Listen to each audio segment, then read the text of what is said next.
Hey guys, my name is Phil Roto, and the title of my research is called Soccer Injury Prevention and Rehabilitation. This topic interested me because I have a passion for soccer, and I've been playing for many years, over 22 specifically. I've been injured on multiple occasions, and I've experienced recurrent injuries countless times, and I was curious on what techniques soccer players are using to prevent and treat their injuries. So the purpose was to investigate what soccer players are doing to prevent and treat their injuries. Not what they should do or what they should research do, just what general soccer players are doing. So the central research questions were, the first one was, what are soccer players doing to prevent their injuries? And the second main research question was, what are soccer players doing to rehabilitate their injuries? The first landmark study of literature reviews was on dynamic and static stretching, which explored beneficial differences between the two types of stretches. The participants included 24 high school boys soccer teams in a non-blinded randomized prospective cluster using quantitative measures. It resulted in less players injured when both static and dynamic stretching were used rather than solely using static or solely using dynamic.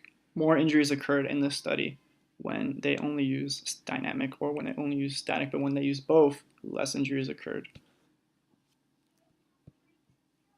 The second study was about pre-training and post-training, and it investigated if you add a post-training exercise program to an existing pre-training exercise prevention program, if it would reduce soccer injuries. The study used quantitative measures with 21 male soccer player teams. It resulted in 26 injuries with the experimental group and 82 for the control group, concluding that soccer players experienced less injuries when they used both post and pre-training exercises rather than solely using post-training. The third landmark study was about planned treatment programs, not just what a certain regiment that you have before or after playing, like a serious plan, one that you follow specifically to the dot. And this purpose was to access short and midterm outcomes of planned treatment program for injured soccer players. The participants included 44 soccer athletes with groin injuries, 37 males and 7 females. It also used quantitative measures. The results concluded that 34 out of 44 athletes successfully returned to playing without re-injury while using a planned treatment program. So the methodology for my study used quantitative measures, and it used a survey questionnaire. Participants for this study had 26 male soccer athletes with 8 years minimum experience. Almost all of them had a lot more years of experience than that. However, none of them were considered professional. The average age was about 25, but ranged from 20 to 55. They were interviewed 2 main questions about their injury prevention and treatment, followed by many inquiry questions. Some of the questions were open-ended, but the data were numerically analyzed manually using a notepad application and a calculator. Data was collected via email from the online survey. The results of this study displayed the highest findings from soccer players' prevention techniques. The highest was that 92% of soccer players stretch before playing, and 81% actually used both static and dynamic. Only 15% used static, and only 4% used only dynamic. This is for prevention. The second highest that soccer players are doing is pre-training methods, and 69% use some type of pre-training.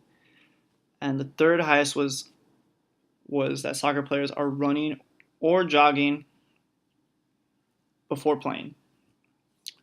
Uh, then the fourth highest percentage was 58% of soccer players are using some type of strength training. This could be free weights, it could be bicycling, cycling, yoga.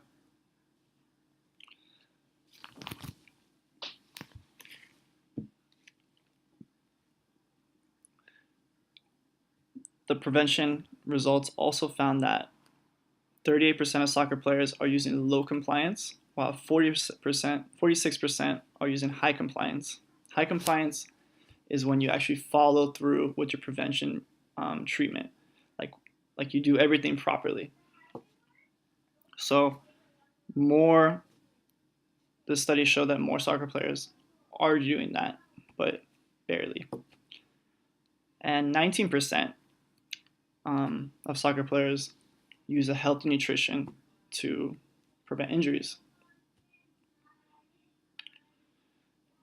Surprisingly, 54% of soccer players stretch after playing, which was surprising that more than half actually do that, because it's rare to see anyone do anything after playing.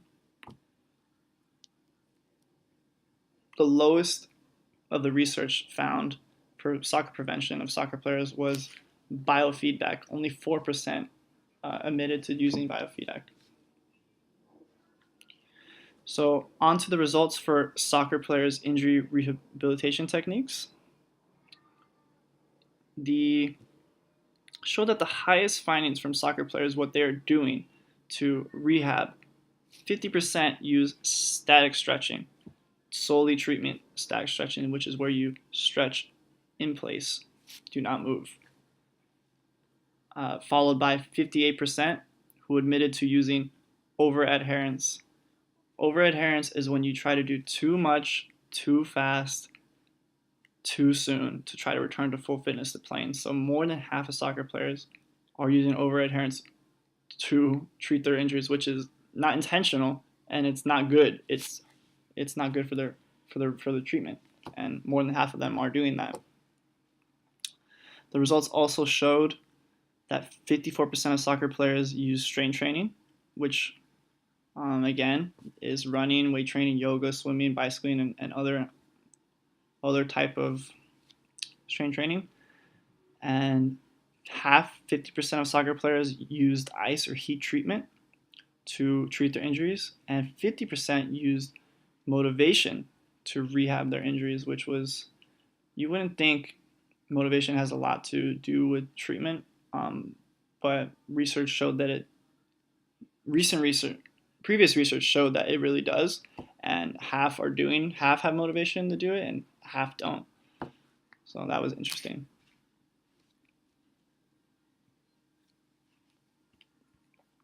Further results for soccer players' injury rehab techniques was that 31% only run or jog to treat their injuries, and only 38% use a planned program. So not a lot of soccer players are using a planned program, which could be with the athletic trainer or physical therapist. So when they are trying to return back to injury, but they're still treating it as they're returning to playing, only 42% use pre-training, and only 23% of soccer players use post-training. So when they are returning, when they're still treating their injury, when they're trying to get back, a lot of them aren't doing any pre-training or post-training. And actually, I also found that 0% of soccer players are using dynamic stretching to rehab their injuries, which is where dynamic stretching is stretching while moving, which makes sense. If you're hurt and you want to stretch, you're not really going to want to move too much when you're stretching, so that's good. And finally, only 31% of soccer players displayed proper adherence to return to injuries. So again, adherence is doing the right things, not coming back too fast, not trying too hard to do too much, to go too hard to return to full fitness. So only 31% are doing that correctly.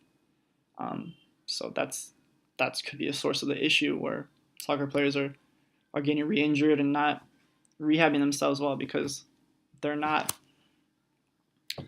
doing it correctly. They're doing, which basically what I'm saying is they try to come back and play sooner than they're ready, and they're trying to, when they are rehabbing, let's say for example they go to the gym, they're doing strength training, they're putting on too much weight, they're doing too many reps, they're they're in the pool swimming, they're cycling too hard, they're doing too much to try to get back.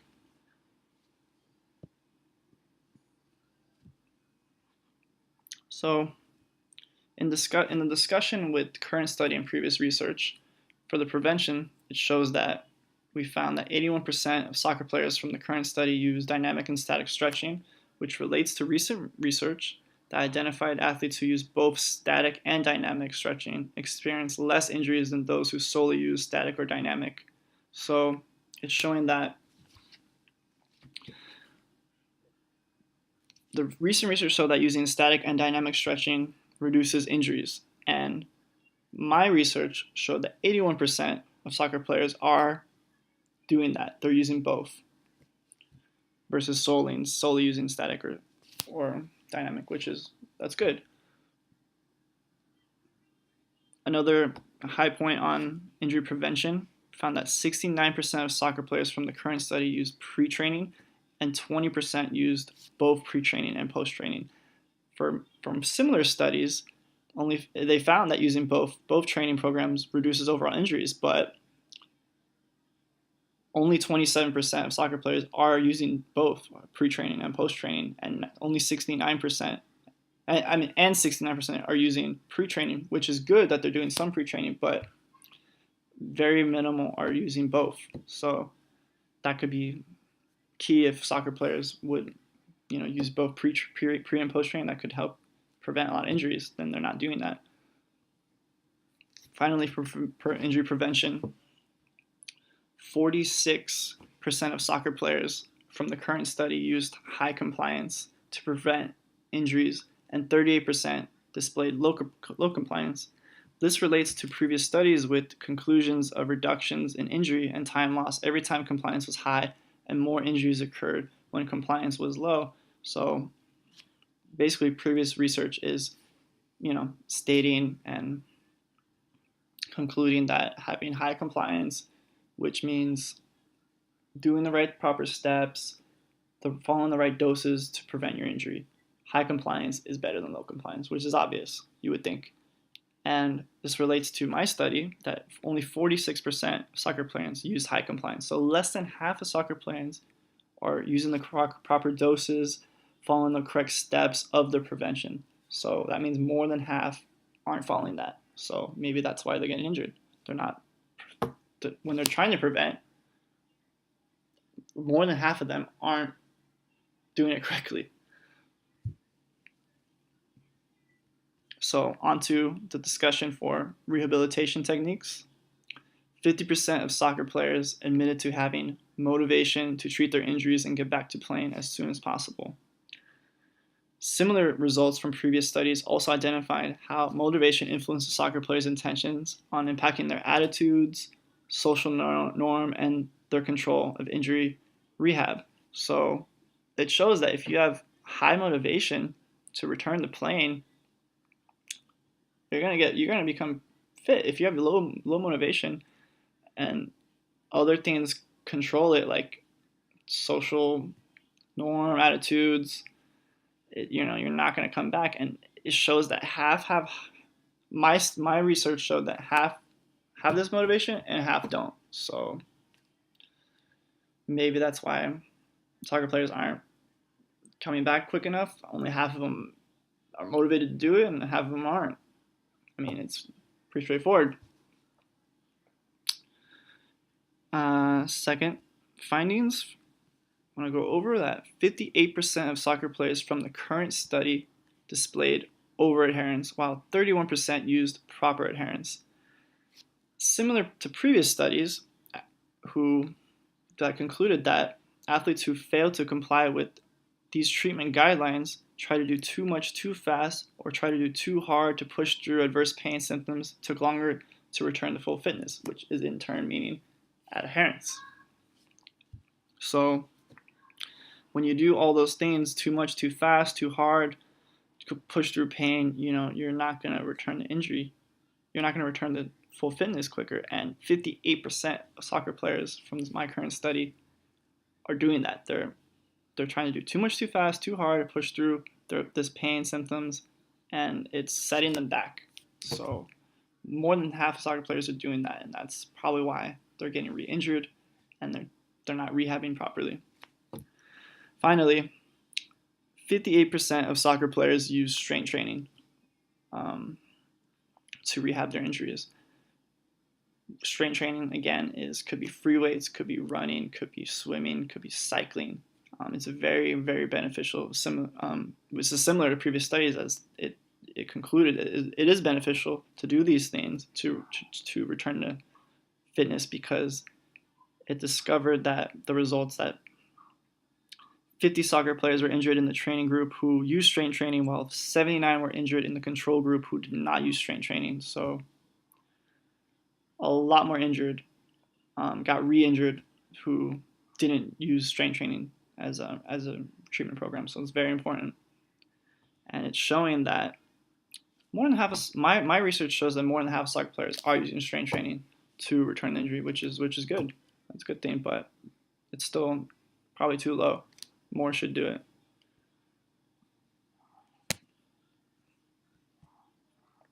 So on to implications and recommendations. Implications show that it is clear that soccer players from the current study understand the importance of preventing and treating their injuries, as well as many of the proper techniques. Those who can benefit from this data are coaches, athletic trainers, sports psychologists. They can use data from the study to look at the low percentage of what soccer players are not doing to prevent and treat their injuries, and advise their players or patients to use these techniques that they're not doing. And maybe less will get injured, and maybe more will recover quicker, and less will get re-injured. And also the fellow soccer players is another of those who can benefit from this study, because they can look at this data, they can realize what their teammates are doing and what they're not doing to prevent their injuries or treat, and decide themselves to use those techniques or not. For recommendations, in terms of data collection purposes, I would say to make the study better would be to add more participants. I think it would be stronger if I had more people. The more people use, the more stronger your data should be. And I only was able to get 26 gathered. So I think adding more would help with the accuracy. Also, they were all male. Adding females would also assist, because females play soccer too, and I only had males.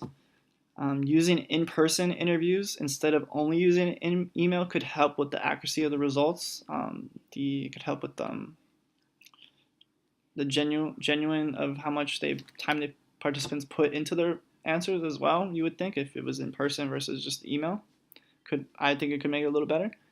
Also, probably most important was asking more questions about participant injury length could determine what techniques that soccer players did say that they used help reduce the recovery time.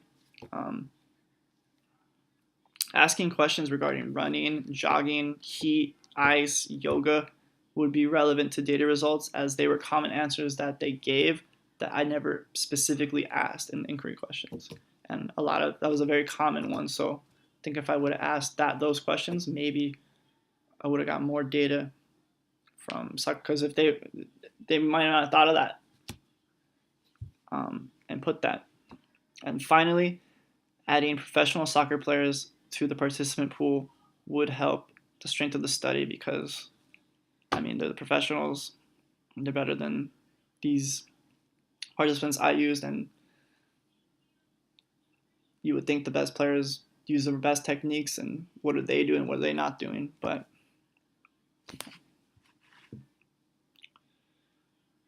so that concludes my presentation, and I want to thank you for watching, listening, and have a great day.